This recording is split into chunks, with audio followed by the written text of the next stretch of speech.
আমরা সনাতনী। সবার আগে নিজের পরিচয়, সবার আগে গর্ব করে নিজের পরিচয় দিই।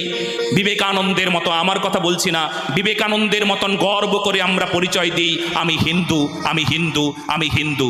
বুক চাপড়ে পরিচয় দিই, আমি হিন্দু, আমি হিন্দু, আমি হিন্দু। হিন্দু আমার মা, হিন্দু আমার বাবা, হিন্দু আমি হিন্দু, আমি হিন্দু।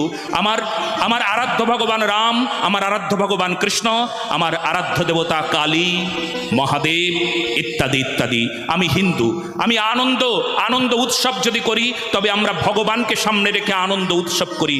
আর সেই আনন্দ উৎসবে যারা আঘাত ব্যাঘাত করে তাদেরকে ছেড়ে দেব কি আমরা কখনো কোনো সময় সেই আনন্দ উৎসবকে যদি আঘাত ব্যাঘাত করে, আনন্দ উৎসব হতে দিল না, আনন্দ উৎসব হতে দেবে না, তাহলে কি আমরা চুপ করে বসে থাকবো, মুখ বন্ধ করে থাকবো? আপনারা বলুন তো, মুখ বন্ধ করে থাকা উচিত?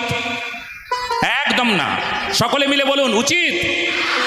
বাহ, এটাই চাইছি।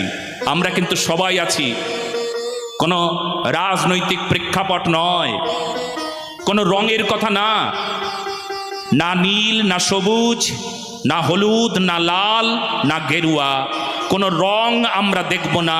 সবার আগে দেখব আমি সনাতনী, আমি হিন্দু, আমি সনাতনী, আমি হিন্দু। বুক চাপড়ে বলবো আমি সনাতনী, আমি হিন্দু।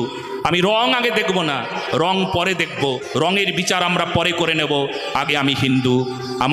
আমার হিন্দু ঘরের মা যখন ধর্ষিতা হবে, হিন্দু ঘরের বোন যখন ধর্ষিতা হলো, তখন আমি চেঁচিয়ে উঠব, কারণ ওটা আমার ঘরের মেয়ে, আমার ঘরের মা, আমার ঘরের বোন। এই বোধ, এই বিচার বিবেচনা যদি না থাকে, তাহলে শুধু রং নিয়ে থাকলে মনে রাখবেন আপনার জীবনটা কিন্তু অসহায়, হতাশায় ভরে যাবে। কারণ কিছুদিন পর আপনি কিন্তু বাংলাদেশের একটা নাগরিক হতে চলেছেন। যে বাংলাদেশের নাগরিক হবার জন্য আপনার টাইটেলটাও বদলে গেছে দেখবেন। বদলে যদি না যায় তাহলে আপনি হয়তো আর পশ্চিম বাংলাদেশেও থাকতে পারবেন না।